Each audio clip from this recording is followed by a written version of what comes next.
Hey, Church Body fan, Big Steve here. Look, I was reading an article the other day on cicadas that are going to overlap each other, meaning apparently these broods, 8 and 9, basically have not overlapped in 221 years.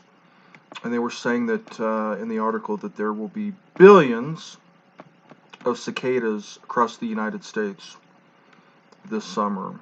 Mm. Anywho, I'll put the description below.